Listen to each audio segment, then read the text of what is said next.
not, we just start introducing you to our two next panelists. First, we're going to have Dr. García-Cazorla, Angels. García-Cazorla, she's joining us from Barcelona also.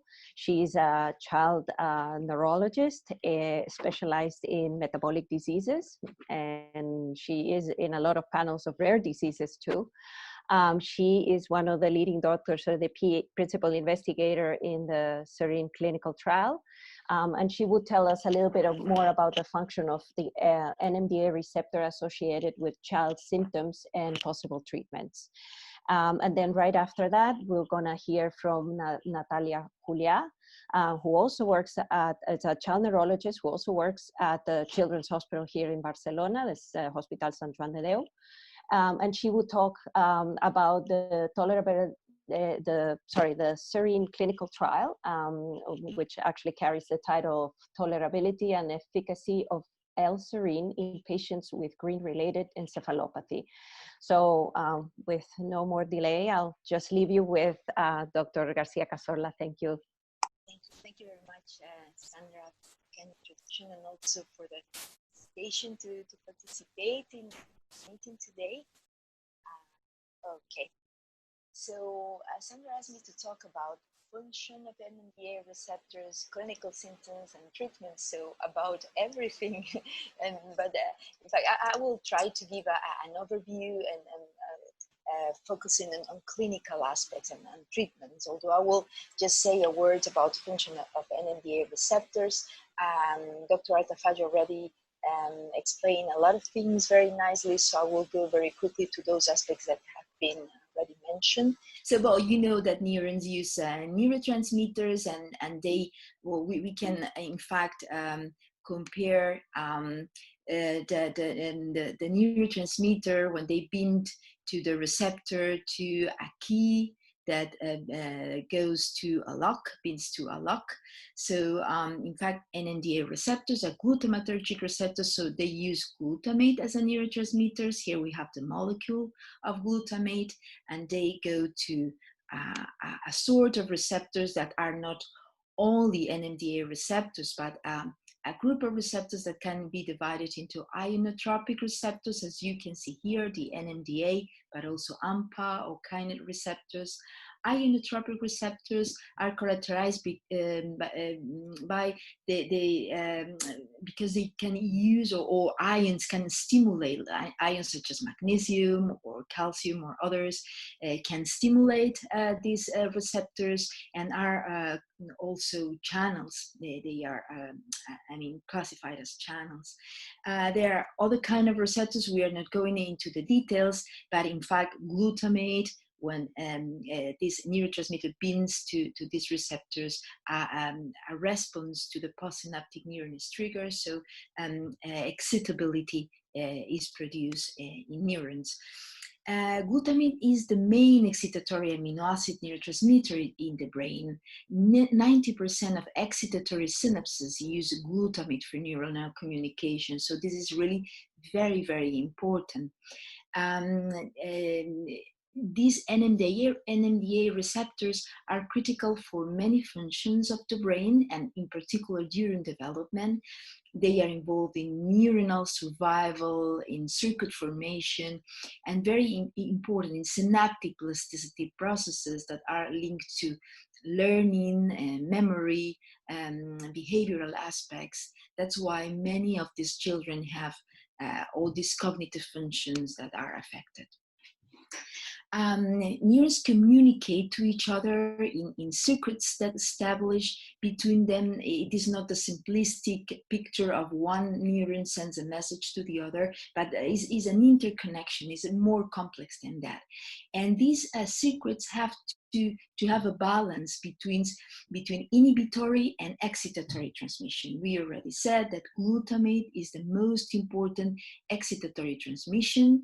When glutamate is released and goes to the postsynaptic neuron, there is an action potential that can be registered. So a signal, a message that is sent. So we can say that excitatory communication mediated by glutamate is the responsible of not the noise, but if we can compare this communication to a conversation, in a conversation we are saying some words, but we are also making some silence in order to have like an harmony. We don't talk a lot all the time, or very, very high, but we just need to stop a little bit in order to understand everything. So the words are glutamate, and the silence are GABA, are ruled or are managed by GABA, which is the inhibitory neurotransmission. And this inhibition makes the neuron stop a little bit this conversation. And so the action potential is a little bit slowed down, a little bit blocked. So this is a perfect balance that is really very important during a neurodevelopment. And in almost every kind of neurodevelopmental disease, there is an alteration of this balance between excitatory and inhibitory neurotransmission. So we can compare neurodevelopment to an orchestra that has to be perfectly tuned, and the silence has to be inserted into the music that multiple instruments are performing just to have a perfect harmony. If this is this magic organization, it doesn't work properly because some of the elements are disturbed, we can have very, very important neurodevelopmental diseases. So either in a gain of function or in a loss of function, we will have a disturbance of this equilibrium, of this balance, because after the receptor, when the glutamate binds the receptor, we have a very complex network of chemical and cellular reactions that have to be have to evolve in a very natural, in a very organized and tuned way. And this is not only a question of one cell that communicates to the other, or some groups of cells that communicate and have a conversation between them, but it's a question of a system, which is the nervous system. So there are circuitries in the brain that are glutamatergic circuitries that use these glutamate and also NMDA receptors. And these are these circuitries that are in the mature brain, in the brain of an adult, or even in a grown-up child. So we have cortical circuits that go from the cortex here to the brainstem, which is here, but also to the cortex, to the striatum, which are the basal ganglia that are responsible for movements. We have other cortical circuits, so a conversation between the cortex. So there are several circuits of glutamate and NMDA receptors, but these NMDA receptors are not distributed in the same way during all development. It has been already mentioned that for sure that there is a very important expression of these NMDA receptors prenatally in the brain, and then their expression decrease over time, leading to the localization of certain brain regions, as we can see here. So there are few works trying to show in humans, in animal models. There are several reports, but in humans there are a few works that try to explain this evolution of these different subunits, and this is one of them. So at the beginning they go, as Dr. Artafat just mentioned, more or less in parallel, but then there is low, the GRIN to B go rather low in their expression, and in the opposite way, GRIN to A go a little bit higher in their expression as time goes by and in different brain areas. This is what happens during development. It is also an interesting article about a human fetal cerebral cortex. You know that cortex is the surface of the brain. If we can cut the brain like that, this is the cortex, the surface, and then we have the white matter here. So this work shows that different subunits of the NMDA receptors expressed in a different manner at different times of pregnancy. So NR2A has a greater expression as 22 weeks compared to 17 weeks of gestation, and it's the opposite in NR2B. And it is interesting that NR1 is expressed in proliferative progenitors. And so the proliferative progenitors are the cells that are like the mother cells that can divide and then move towards the surface and migrate. So it is interesting that these receptors are also in the basis of the generation of brain tissue and also organization of this brain tissue. This is why we can find also cortical malformations later on, as we will see. But glutamate is not alone in the brain, but it has to work together with other neurotransmitter systems, dopaminergic pathways, GABAergic pathways we already mentioned, and other cholinergic, other systems. We still don't know exactly all these connections between the systems. Some of them we know, some others we don't know. And in particular, during development, there is a lot of work to do, still a lot of work in order to understand which is this combination or interaction between glutamatergic and other systems. And for sure, the expression of NMDA receptors probably should be modeled by the action of other neurotransmitters, not only glutamate. So what are the main messages of this very first part of my talk? NMDA receptors are ionotropic receptors, channels, glutamatergic receptors. Glutamatergic neurotransmission is excitatory and the most abundant in the brain. These receptors are widely distributed and regulated in time and space, not only at different stages of development, but also different areas of the brain. And these receptors are involved in very important functions of neurons. They are crucial functions of cognitive and behavioral functions. And this glutamatergic transmission should be integrated in the complexity of the brain as a system, and not only as a single molecule or as a single receptor. And this is a very complex task also to work in the future. So what about the symptoms? This is the second part of my talk. So we will move to the single neurotransmitter microcircuits to macrocircuits. And these macrocircuits and the connectivity of the brain will be more related to the symptoms that we found in patients. So as we already showed this slide in other talks, so what we find in GRIN-related disorders is a spectrum of severity and a spectrum of symptoms that go from the very severe encephalopathies that associate cortical malformation, severe epilepsy, all functions are disturbed, motor functions, the child can be chair-bound, and has a lot of problems of communication, severe intellectual disability, but other cases have only mild intellectual disability.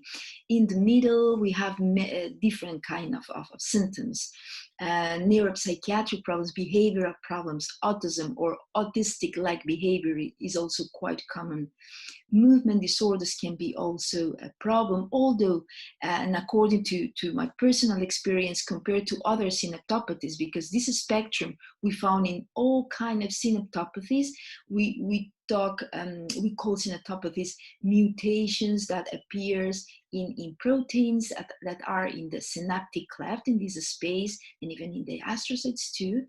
And this is very common in all synaptopathies, but they express in a different manner depending on the gene that is a factor. And movement disorders are not really prominent in GRIN disorders, compared to other synaptic problems where they are major problems and very difficult to treat. So if we start from the first report by Dr. Endele 10 years ago, we found a group of important publications from that time until now that have provided important also data about clinical signs.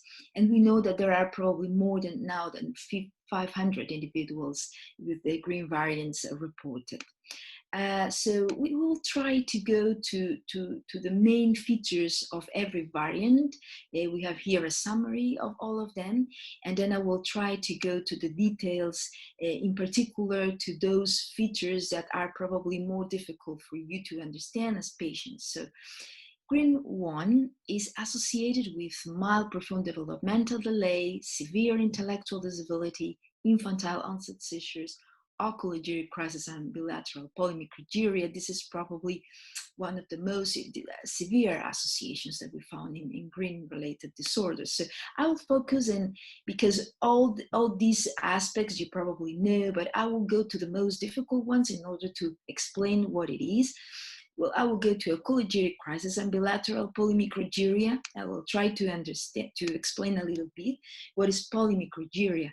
Polymicrogyria is a neuronal migration disorder. I just mentioned some slides ago that some receptors, GRIN and NMDA receptors in the prenatal life of the brain are based here in the ventricular zone where neuronal progenitors are. These neuronal progenitors are mothers, are cell mothers that will be divided and will form other cells and will migrate to the most external layers of the cortex. And if this migration, if this travel is not organized properly, we have a disorganization of the cortex. This cortex has an abnormal shape, and for sure, all the neurons that are here that are really important, GABAergic and glutamatergic neurons, don't work properly. So the control of cortical neuronal migration has very different molecular actors, but glutamine and GABA are important. And it occurs very early in life, between 12 and 20 weeks of prenatal life. So in GRIN1, we can find this polymicrogyria in the surface of cerebral hemispheres. And these are multiple small bumps, as you can see here, suggesting an excessive number of gyri. There are too many gyri, but they are not well organized. They are irregular, overfold, like festooned. And this polymicrogyria can be diffused, so all the brain can be affected, like in this picture, or only some areas are affected. These areas are really epileptogenic, very, very epileptogenic. An important proportion are perisylvian. These are perisylvian areas, the one that I am showing here with the arrow. This has been reported in GRIN1 that bilateral extensive polymicrogyria can be one of the features, as you can see here in the brain MRIs. And these children with this extensive polymicrogyria in general have global neurological involvement, severe problems of development, and also severe problems of seizures. So probably these are the most severe phenotypes. Oculogyric crisis, but for sure, not all patients with GRIN1 have this kind of abnormalities. Some patients may have that, but not all of them. And all of them may have also less severe forms, for sure. So this is also very common only in this subgroup of NMDA receptor mutations, and it's the oculogyric crisis. And I will show you what it is. Oculogyric crises are abnormal movement of the eyes, as you can see here in this video. That is a video that is a public access video. Look at this child with this sustained conjugate upwards deviation of the eyes. This can last seconds, but sometimes hours. In particular, it can last hours in this disease. This is not a GRINpathy, this is an AA deficiency, it's another kind of neurotransmitter disease. And it reflects, in fact, a dopaminergic pathway disruption. There are many other disorders that can have this clinical sign, but not many, but some of them. And we, as child neurologists, know these disorders. But in fact, in patients with GRIN1 can have this abnormal eye movements. And in my short experience in these patients compared to other causes of eye deviation, as you can see here, these eye deviations are really slow, and in general they tend to be in this disease to the same direction all the time. It's like very stereotyped, but the children that I see with GRIN in these abnormal movements of the eyes are really fast and go in all directions. But this is a single observation, and maybe it is not a generality.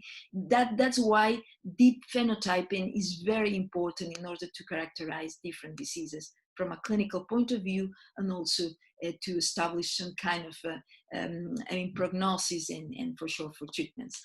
In GRIN2A, normal or near normal development with mild epilepsy, speech delay, apraxia to severe epileptic encephalopathy with epilepsy aphasia spectrum has been described.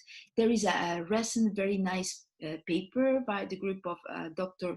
Lemke that explains a little bit all these signs and tries to correlate with some particular variants, those that are in transmembrane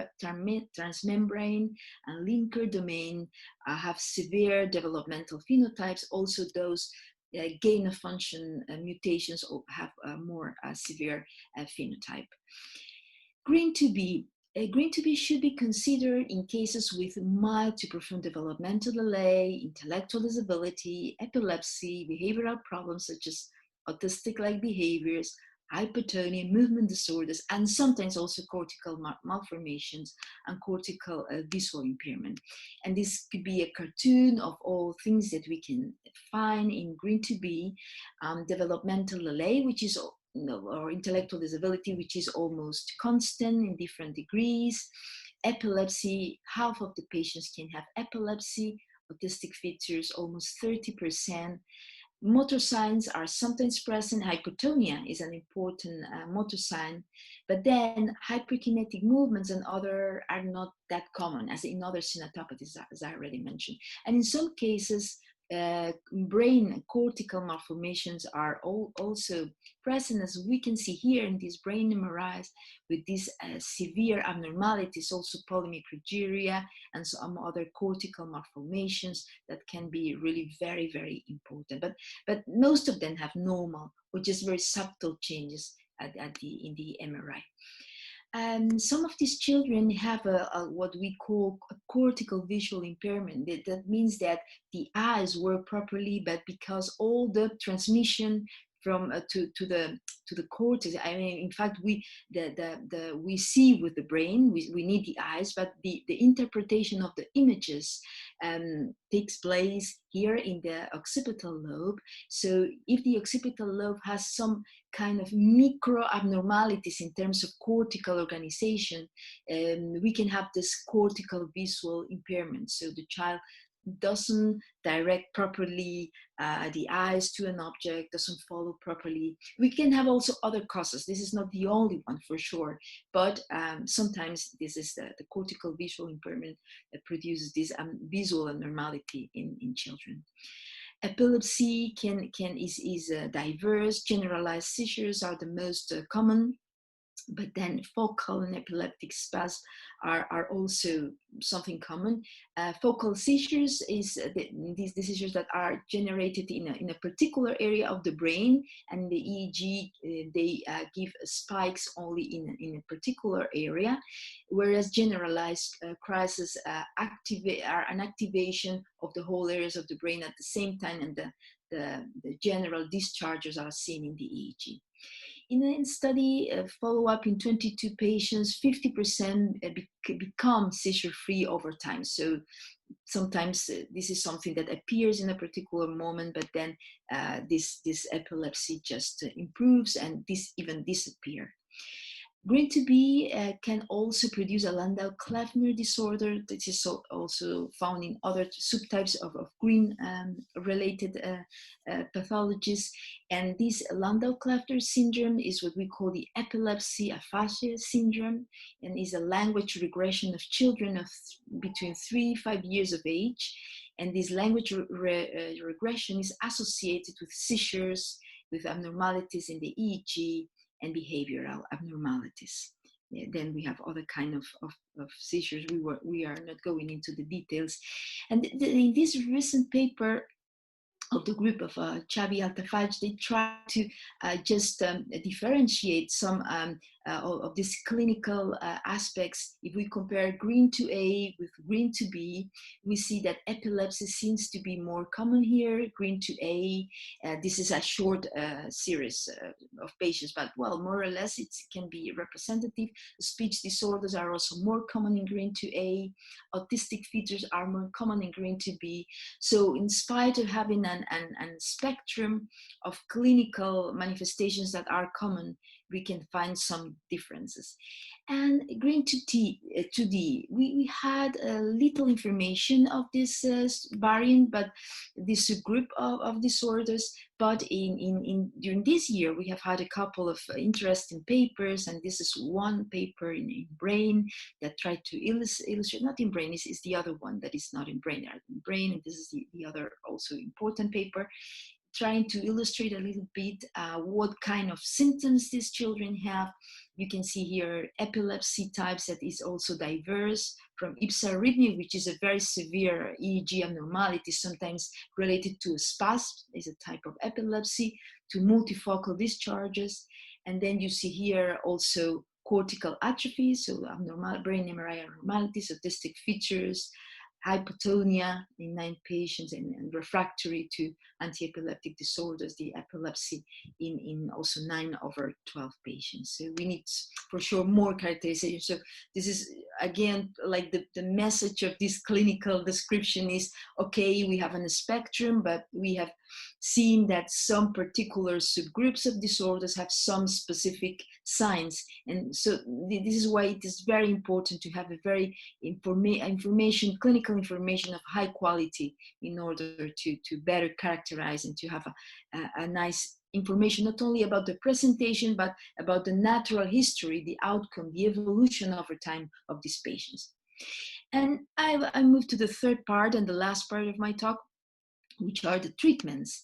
And as has been already mentioned, we try to organize the treatments according to the mutations. If the mutations are a gain of function, we try to have an approach. If the mutations are a loss of function, the approach is different.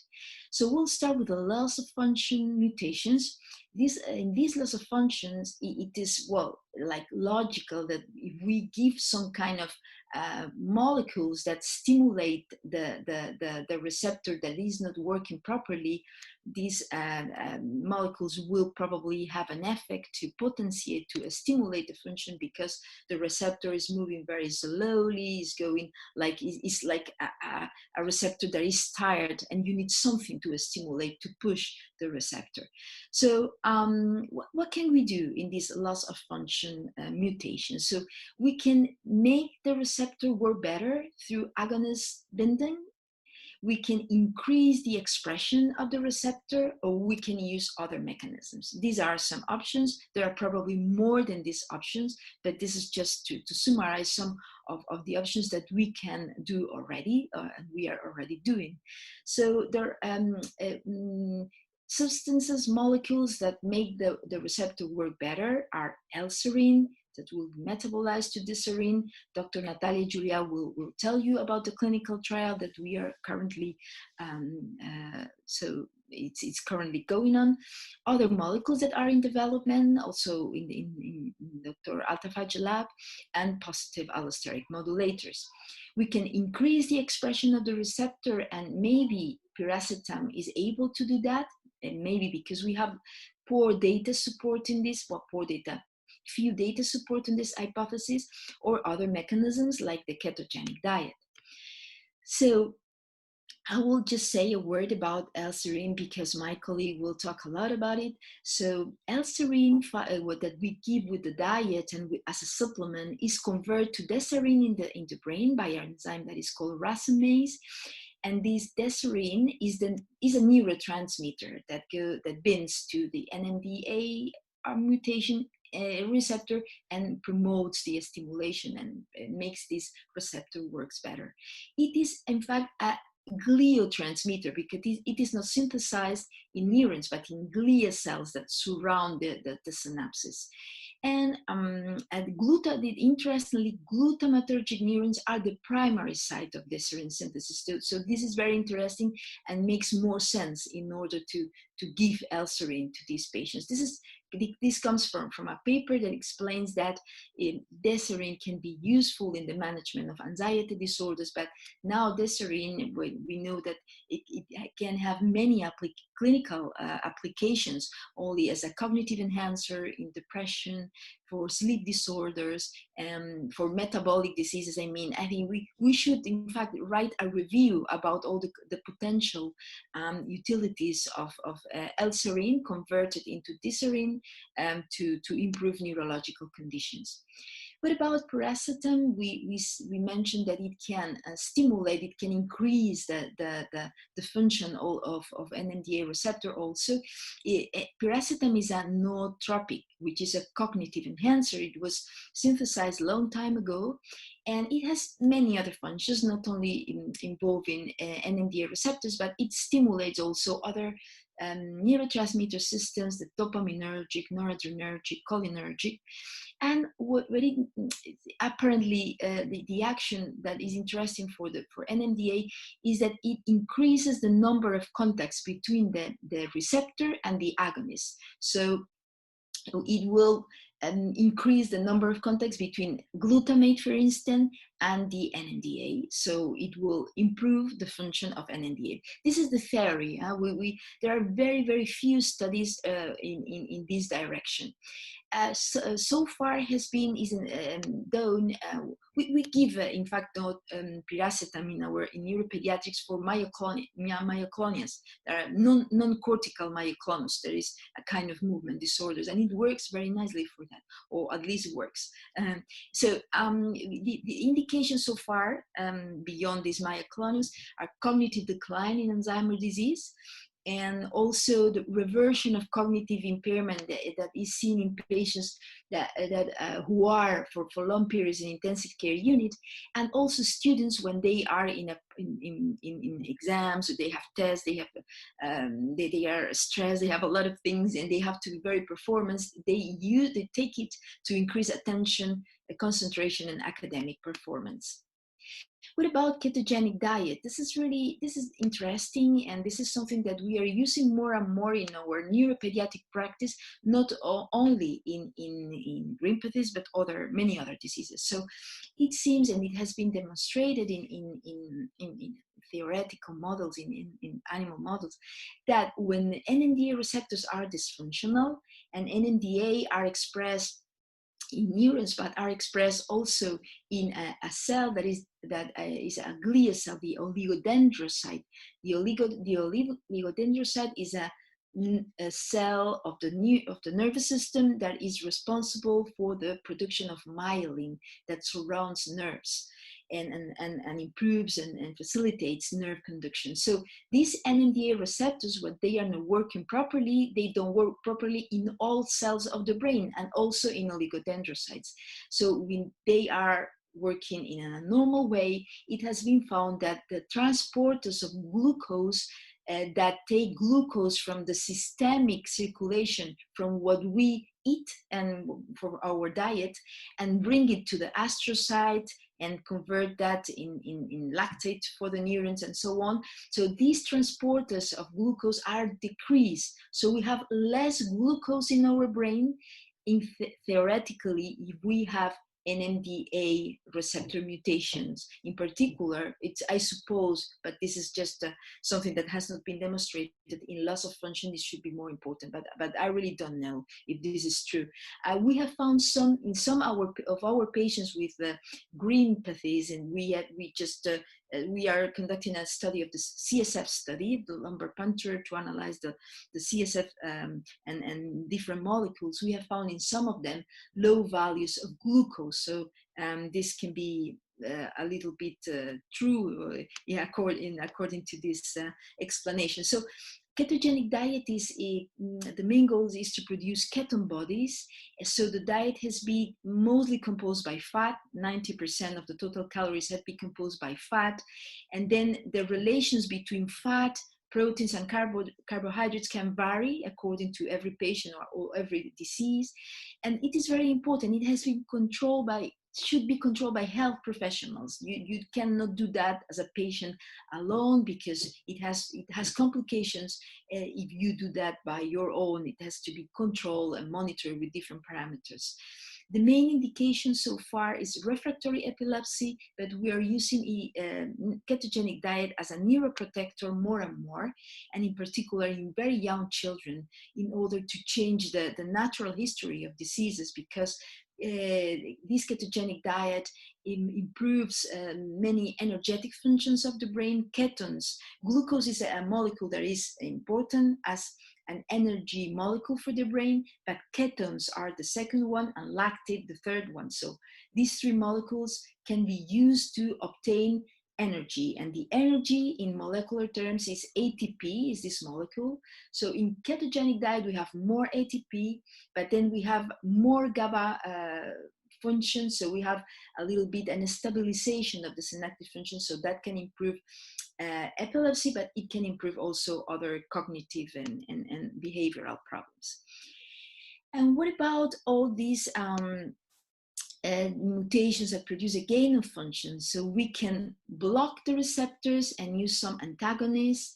We can decrease glutamate release using a conventional anti-epileptic drug, or we can even increase the reuptake of glutamate in order to decrease the quantity of glutamate as an agonist. We will explain a little bit that here later on. So we can, okay, so this is, we can in fact try to decrease the amount of glutamate. If we have an hyper-excitability in the NMDA and the excitatory molecule is glutamate, maybe we can decrease release of glutamate. And lamotrigine is one of anti-epileptic drugs that can do that. But this is just a theory, an idea that comes from the theory. This is not, has not been proved. We have some blockers that have been proved, like memantine, ketamine. There is a publication of radiprotil, we will see, and another option will be dextromethorphan too, that can block NMDA receptors as antagonists, not agonists, but antagonists. They block the function.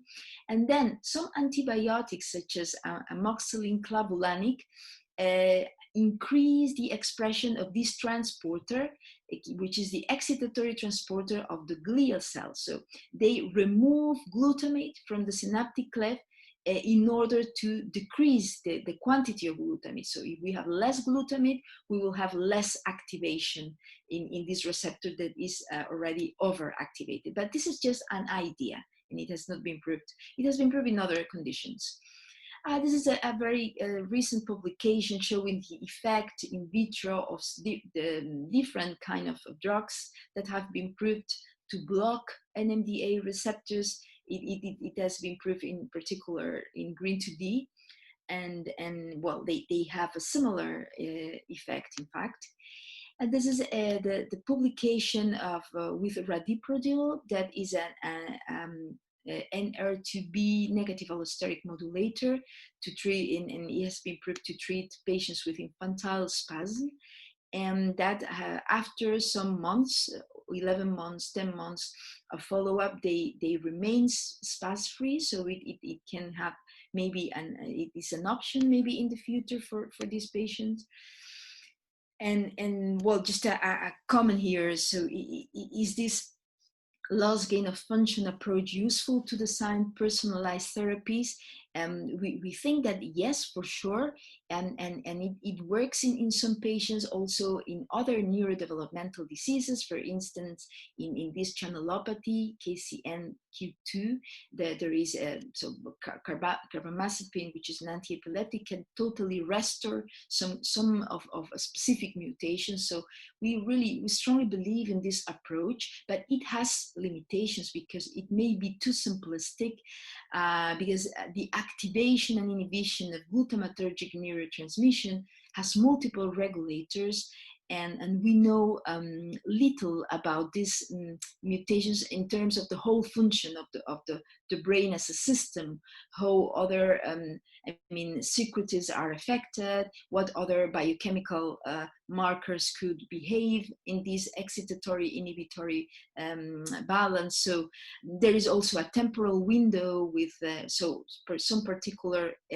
ages where moments during development where these treatments can work and then stop working when as the child grow up. So in fact, there is a complex network of glutamatergic GABAergic circuits that, glutamatergic are much more abundant than GABAergic. So, and even if a glutamatergic neuron is going down in function, the global excitatory transmission compared to with inhibitory is higher. So we don't know exactly the final balance in the brain, even in the loss of function mutations, how does it work? And I will finally mention this.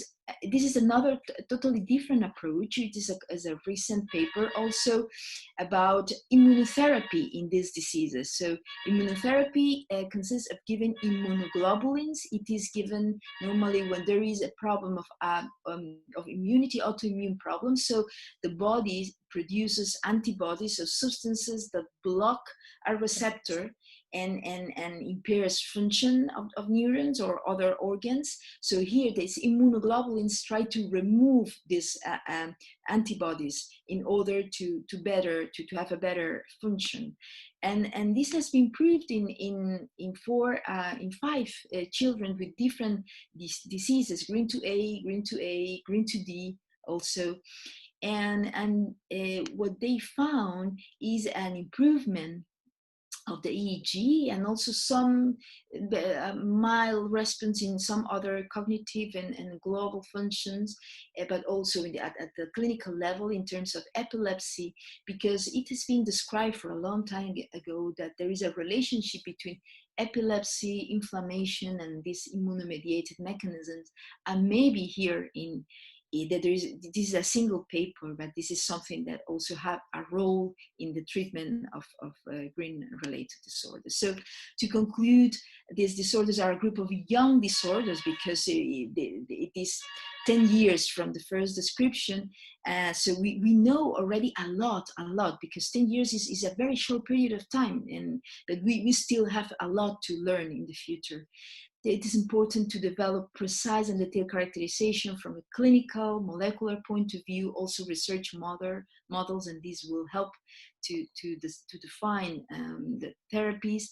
And probably this is the most important message. We need a collaborative network of clinicians, researchers, patients in order to work together, because the only way to face complex problems is working together. Collaboration is one of the main important aspects in human evolution that has contributed to the major improvements of humanity.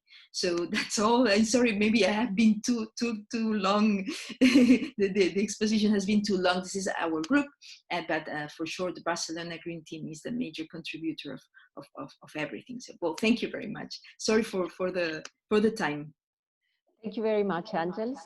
We don't have a lot of time, so we're just going to give to our next presentation. Natalia will be presenting about the L-Serine trial. We'll take the questions at the end of this block. Hopefully we'll not go over. So I leave it to Natalia to continue. Thank you. Thank you, Sandra.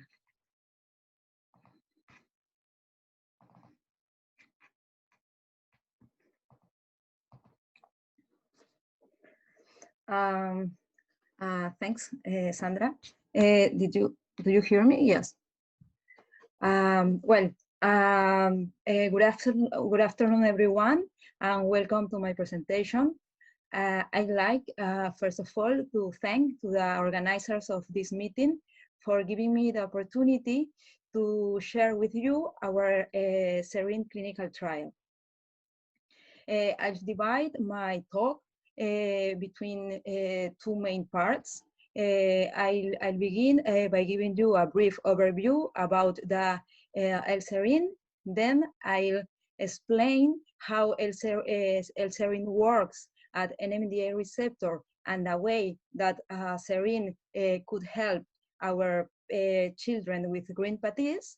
And in the second part of my talk, I'll introduce our serin clinical trial. Well, to start, serin is an amino acid. An amino acid is a building block for protein. And serin comes in two forms. The first one is L-serin, and the second one is the D-serin.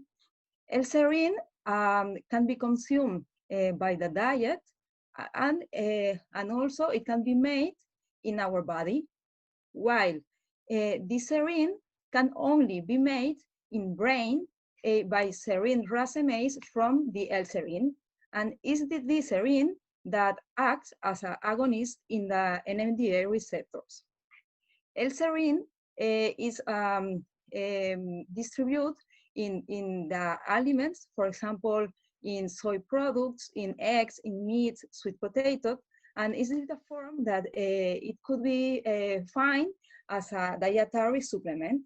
Indeed, L-serin is considered as GRAS, generally recognized as safe by the FDA, and has been approved as a normal food additive. Serin is needed for multiple functions in the body. It's needed for the metabolism of fats, fatty acids, cell membranes, cellular proliferation, for healthy immune system, and as a neuromodulator. About indications of serin, L-serin dietary supplement has been used for many years in pediatrics at dose of 400 to 600 milligrams per kilo day for the treatment of serin biosynthesis and transport defects with no reported adverse events. And the last years, serin received renewed attention as a potential therapy for schizophrenia, depression, Alzheimer's disease, ALS. It also works as a human sleep inductor. And moreover, serin has been used as a procognitive, works as, with procognitive effects in healthy individuals. But how does L-serin work at NMDA receptor? And especially serin, what can serin do for our patients with GRIN-pathies? Well, I'll try to explain with the following graphic. Here you can see the NMDA receptor. The NMDA receptor are one of the main important excitatory neurotransmitter. NMDA receptors, NMDA receptors are receptors mostly composed by 4 subunits. 2 D-serin glycine binding GLU-N1 subunits encoded by GRIN1 gene, and 2 glutamate binding GLU-N2A and GLU-N2B subunits encoded by GRIN2A and GRIN2B gene specifically. Therefore, the existence of GRIN gene variants can disturb the function of the NMDA receptors, and this dysfunction may lead either of a gain of function or a loss of function of the same. That's, in other words, that's why D-serin can help our patients with loss of function variants activating this receptor. So once your child neurologist determine that your child is carrier of a GRIN gene variant, it is important to define 2 things. The first is define if it's a real pathogenic variant, disease causing, And the second is to determine the functionality of the receptor and its annotation. If the receptor acts like a loss of function or with a gain of function of the receptor. So please remember that serine acts mainly in patients with loss of function variants. And in a proof of concept, our group have determined that a GRIN variant with a loss of function can be rescued by L-serin supplementation. And according to this finding, they have recently described the beneficial effect of chronic L-serin dietary supplement in a GRIN, in a 5-year GRIN girl. And she showed an improvement in both motor skills and in psychological function. Well, in this second part of my talk, I will explain about our serine clinical trial. And let me only this slide to explain to you why it is important, why clinical trials are important steps for discovering new treatments. I'll give 5 reasons. The first one, and one of the most important, that why we are conduct a clinical trial, is because the results can affect many more patients. If I conduct a clinical trial and ultimately bring a new treatment, we can potentially impact thousands of lives. Second, they bring new treatment to market. Without a clinical trial, participants' advances won't happen. Third, they provide good information. If we conducted a clinical trial, we can systematically test to determine which drug is more effective. 4, we want to make sure that a new treatment is safe and effective before it is brought to market and in clinical practice. And finally, they take out a physician's bias. Well, and finally, the most important part of my talk, I would like to share our serine clinical trial protocol for patients with GRIN-related disorders caused by the presence of GRIN variants leading to a loss of function of the NMDA receptor. After our single experience with the girl that I have talked earlier, we want to translate this unique experience in a bigger group of children with GRIN pathies. So we wrote a project, and we applied with this project to a nutrition metabolics research fund, and we award a grant. And thanks to this grant, we will be able to conduct this clinical trial. But it's important to remark that this is not a clinical trial from a pharmaceutical industry. This is a trial that we will be able to carry out with the grant that we obtained with this fund. So our budget is limited. So we will not be able to recruit patients outside from Spain. We will start with recruitment patients from our country. But please don't be sad about that, because let me invite to your child neurologist contacting me, because I would be really happy to share with them our protocol. It will be really nice to homogenize the assessment for each patient who takes serine. Well, about the trial, we hypothesize that independently of the molecular etiology, NMDA receptors activity potentiation throughout L-serin dietary supplement can ameliorate glutamatergic function and improve the life quality of children suffering from GRIN-related disorders. And our second hypothesis is that the dietary supplement of L-serin results on increased D-serin plasma levels and potentiates NMDA receptors, leading to NMDA receptors functionality increase and hypofunctionality rescue, as shown in the pilot study. Sorry, I have to, sorry. Okay, sorry. The purpose of this study is to determine L-serin dietary supplement efficacy for the treatment of patients with GRIN-related disorders caused by the presence of GRIN genetic variants leading to hypofunctional NMDA receptors. We have two primary objectives. The first one is to know the dose tolerability based on subject interviews and schedule assessment, evaluating the presence or not of adverse events. And the second objective is to know the efficacy based on neuropsychological and motor assessment.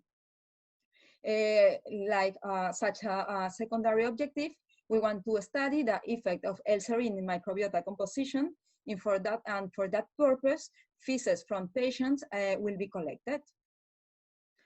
About inclusion criteria for participate are to be a girl or a boy between 2 and 18 years inclusive, who live in Spain, patients who have a confirmed pathogenic GRIN gene mutation with a diagnosis of encefalopati associated with genetic GRIN variant pathogenic or likely pathogenic causing a loss of function. And like another clinical trials, it's essential that parents or legal representative give written informed consent for participation in the trial. And finally, that the patients and caregiver are willing and able to comply with all trial requirements. About exclusion criteria for participate, don't have a diagnosis of encephalopathy with a GRIN variant pathogenic or likely pathogenic causing a loss of function, patients who are currently using or have used within the 30 days prior to screening L-serin supplement, and finally, patients that have been previously randomized into this trial. About study timelines, our first patient screened was in July, and the target last patient enrolled will be in January 2021, but it is possible that cause of coronavirus crisis, we extend the target dates. The enrollment target are 20 subjects who live in Spain, and we are really happy to announce that we already have 5 patients underway, and 2 patients of them have already started treatment with L-serin. But of course, this is very soon to give more information about the results. They only have maybe 1 month with L-serin treatment. About study design, it's a phase 2A study with a single group assignment. The study has a duration of 15 months. All children will receive L-serin over 12 months. During the study, 6 visits will be done, and the examinations will be performed at 3 months and 1 day before starting the treatment, and 1 month, 3 months, 6 months, and 12 months after the beginning of the L-serin. About doses, a total daily dose of 250 milligrams per kilo day of L-serin will be given from week 0 to week 2, and from week 3 to week 52, 500 milligrams per kilo day of serin have to be given. Here I present the template of the assessments by visit, where you can find the different neuropsychological, motor, and sleep assessment, as well we will evaluate the epilepsy with a subject epilepsy diary and with the performance of a EEG evaluation. Here you can in this table you can have the frequency of the assessments. Well, about L-serin, only some words. L-serin will be manufactured, packaged, labeled, and distributed by Nutricia or delegate contractors. It will be present in a powder form of 100 grams of the amino acid. The volume is determined by patient's weight, and the dose is the following that I have earlier mentioned. 250 milligram per kilo day during the first 2 weeks, and then from week 3 to the week 52, 500 milligram per kilo day. And to end, we must take under consideration some possible adverse events that have been reported in the literature in another kind of diseases.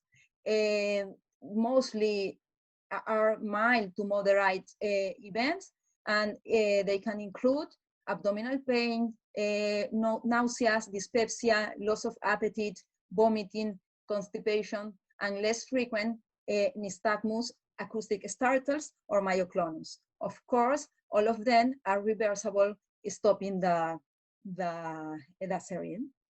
Well, before I finish, let me thank to the Barcelona GRIN team, because without their previous and current research, this trial couldn't be possible.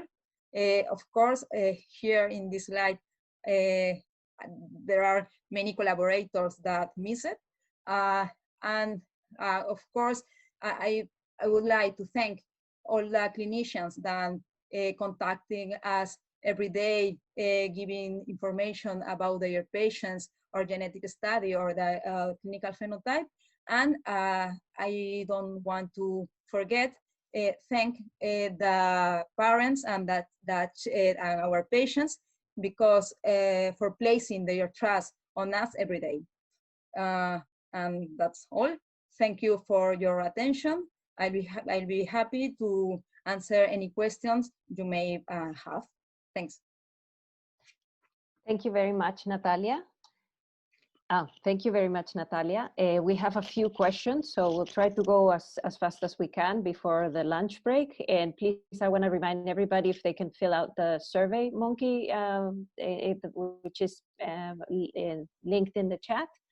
I'm going to go in order with the questions here in the Q&A, and I have a few more they've been sending.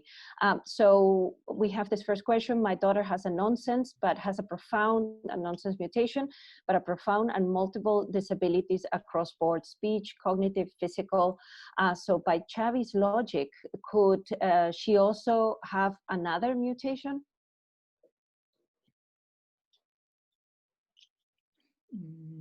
No, necessarily. I mean, there is, even in the same mutation, there is a spectrum of manifestations. So it could be the only cause. Yeah, why not? Yes. We see I mean, two patients with absolutely the same mutations can behave in a different way, in a very different way or a mildly different way. It depends on every patient. Yeah.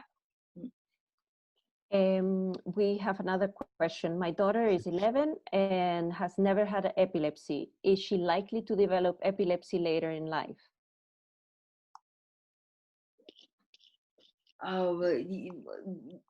We don't know. It is not possible to know that. In fact, if the epilepsy has not appeared during the first stages of development, it is something of a good prognosis, because the most severe epilepsies tend to appear early in life. So it is something very positive, but it is impossible to know if later on she could develop epilepsy. But in any case, it doesn't look like if she develops epilepsy, it doesn't look like this epilepsy will be severe. Maybe, well, maybe she could have one seizure or a couple of seizures and then be treated without any problems. But this is not possible to be answered. We just don't know. I have another quick question. This is, can GRIN disorder be discovered during pregnancy? Because of the fetal abnormalities that that's a very interesting question. If let's figure out that that there is a problem at a brain MRI, well, see, a MRI of the fetus and a brain MRI of the fetus is performed, and a polymicrogyria or something similar is affected, and then a very quick genetic test is performed and directed to these genes that can produce these brain malformations. Maybe yes, but this is not something that is in the standard tests that during pregnancy are done to detect abnormalities like Down syndrome or other kind of chromosomal abnormalities that are now tested. Thank you. Our son is a loss of function, but recently he's been put on lamotrigine for epilepsy, which only started in the recent years, and he's already 28 years old. Based on what you said, and given the fact that you can use it for gain of function, could this be detrimental for him? No, I don't think so. I don't think so, because, well, it has also other functions, so no, not specifically. I don't think so. No, it depends also on every patient. If the response that has been positive and seizures have improved, it also depends on the age. I mean, the anti-epileptics that we use are also based on the type of epilepsy and on the age of the patient. So yeah. And in this case, lamotrigine will be used not only for epilepsy, but as a treatment in general, no, as a modulator in general of glutamatergic function in gain of function. Okay, but even though if it's a loss of function, would gain of function be I mean, the way it works would not affect the loss of function too? Well, if you only want to, if you want to normalize the epilepsy, lamotrigine has other functions, not only this decrease in the release of glutamate. So I don't think if I mean, see, epilepsy is solved and controlled, even if it has a loss of function. I don't think that it should be detrimental, because it is not I mean, the quantity of glutamate that will be removed from or will be decreased using this drug probably will not affect the whole balance of having an epilepsy, you know. So, well, it's a question of a multifactorial approach. Mm-hmm. Thank you. With a nonsense loss of function, would something that makes the receptor work better through an agonist binding be worthwhile? And if there's less receptor, then presumably something like L-Serine wouldn't be appropriate as it cannot work on the receptor? Mm-hmm. I don't understand too much this question. What is the exact meaning? Yeah. No. I think what it refers to is that if you have a loss of function and you have already a truncation in this case, adding serine is not going to improve, because you actually don't have as many receptors in the surface as you would if you would just add the serine, and you would improve the Yeah, so if we could add something different, or it's just L-Serine won't work at all. Yeah, it is true that some of these patients, in our experience that we have had, L-Serine works just maybe for a very short period of time, and then it doesn't work anymore, or it makes a very, very poor effect. Yeah, probably other kind of agonies or other approaches are needed. I mean, yeah, you have to personalize every kind of in every patient. What do you choose as treatment? Mm-hmm. If I can expand a little bit, follow-up of these questions, because we are currently investigating the effect of L-serin on GRIN truncations. And indeed, it is working on this small pool of receptors that are still remaining and that they are normal. So there is a decrease on the density of these receptors, but at least they can respond. And those that are functional, they respond to L-serin, and we are trying to adapt the dose of L-serin. So these are the experiments that Anna is conducting, and also to identify new compounds that can have even a higher potentiation of the loss of function variants, not only truncations but also the others. So yes, the answer is that L-serin can be acting, but exclusively on those receptors that are functioning with no truncations. Just following a couple of serine questions or questions in general. Do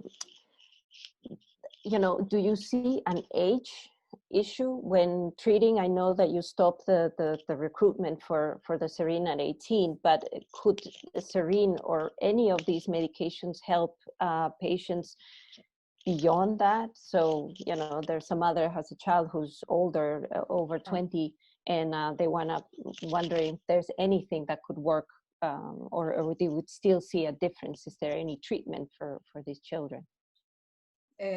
Yes, but it can be useful not only for children patients.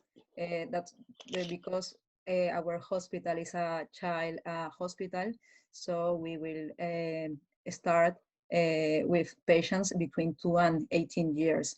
But if we have good results, of course, we can use in more patients. Yes. I have a question about the serine trial. There's a family in Madrid that's been waiting for the ethical committee to go through, and this is just a question about how it works. If you can get an ethical committee across a country, or you need to get it hospital by hospital, and if you have anything to comment about that. And this, I think, goes to the future of trying to get the GRIN community and the doctors working together with us in the hospitals everywhere for future clinical trials too. Yes, we know that that's a big problem. In the beginning, when we create the study study design was something different. Our first aim was that every patient can come to our hospital, and that's all. But because of the coronavirus crisis, things changed.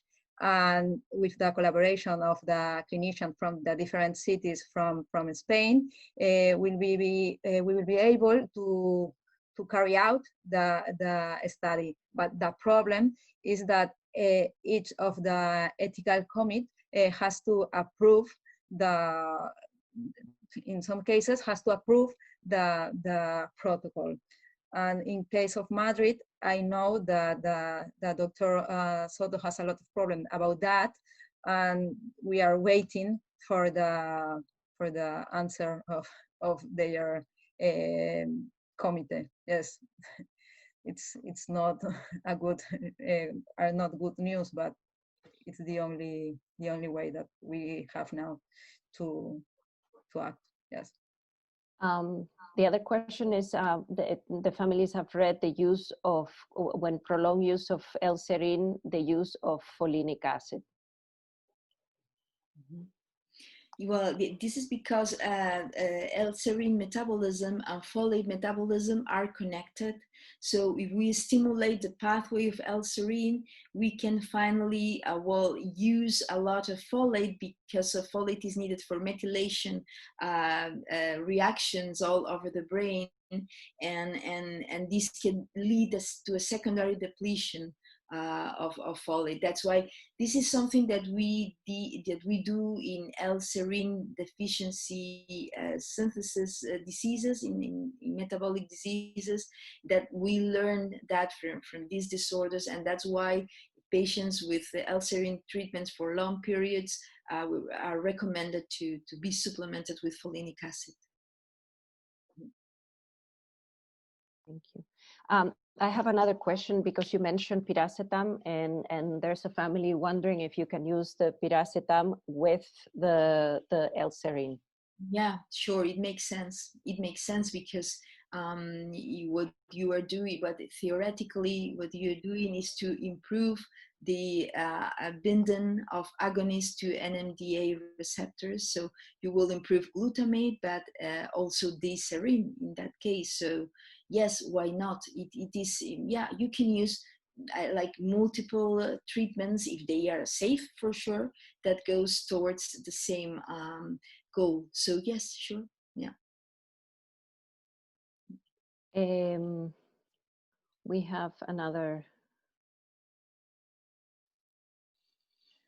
Yes, about the EEG in the clinical trial. Yes.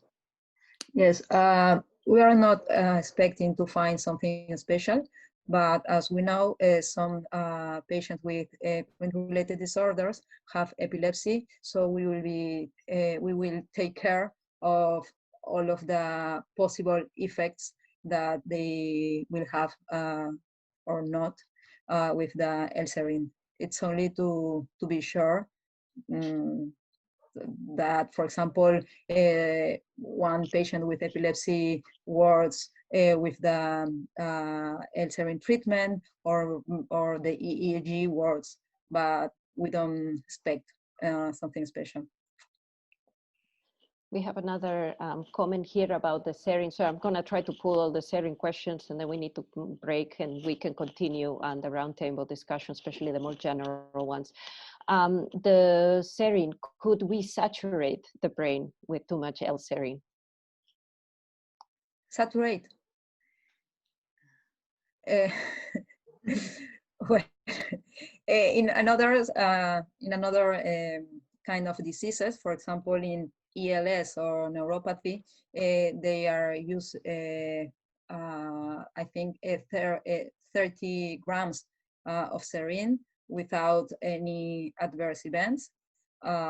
So yeah, the doses the doses that we are using are safe doses, because they have been used in other diseases for decades, for many years, and no adverse effects have been reported. So for sure, if you give tons of serin, maybe you have a problem, but we try to use doses that are the recommended and safe doses. Safe doses, yes.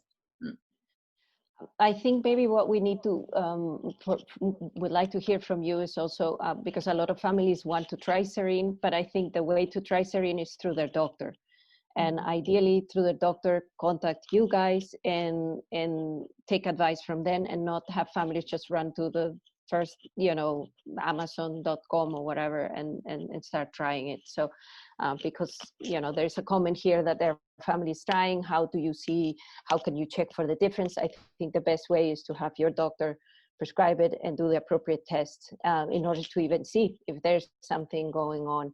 There's a mouse question here, and I'll leave that when Amy joins the call at the end of the round table, because I don't think, at least she is one of the people doing the mouse, and we don't still know of anything about the L-serin trial in mice.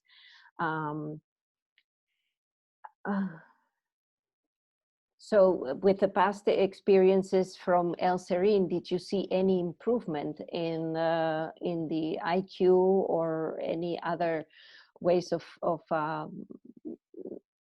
any improvement did you see with L-serin in the past? Before the study, of course, or if you've seen anything with the study. I think it's too early, maybe.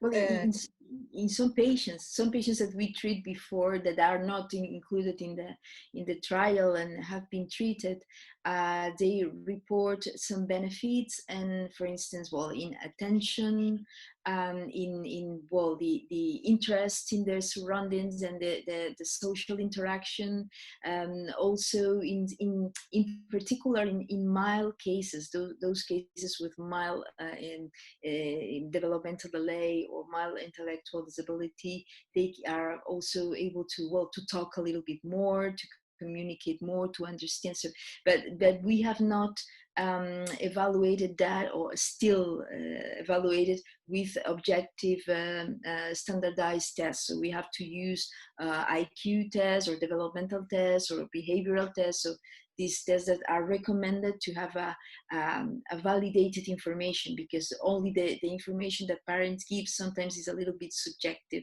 So, but we will do that. And apparently, yes, but not all the functions improve in the same way. This is something that we have to study with the clinical trial. We will have this data.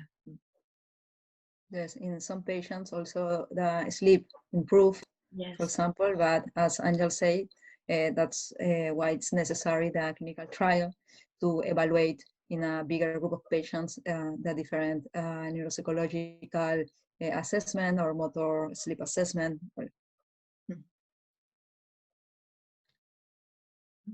There is one non-English German, a German question as well there. Does the severity of epilepsy change during puberty or with onset of puberty? I don't know. I mean, this is true that there are some, in general, that there are some developmental periods where the possibility of epilepsy impairment increases, like, well, at the beginning during the neonatal period or the first year of life, the brain is very active, so the activity is very high, so there is a lot of excitability. So here the brain is very vulnerable to epilepsy. Puberty and adolescence is also a period of vulnerability, and then the very old person, so the ancient person also. So these are the periods of life where there is more probability. But I don't know exactly in the case of GRIN disorders. I don't have personal experience. In some series, it has been described that more or less half of the patients can stop the epilepsy that they have previously had. But I don't know. I don't have a personal experience to answer this question. For example, Natalia? in series of patients with GRIN2A mutation, that's more common to have a Landau-Kleffner or a specific type of epilepsy related to GRIN2A mutations during the childhood, for example, than when the patient is an adolescent, for example. No? So I think that yes, but it's what a series of patients describe. Yeah, I think we have to look at every patient in a personalized manner and see, well, what is the kind of epilepsy that this patient have, or what has been the response to treatments in the past. So just to have a better idea to have a prognosis. But yeah, in a general way, I don't know.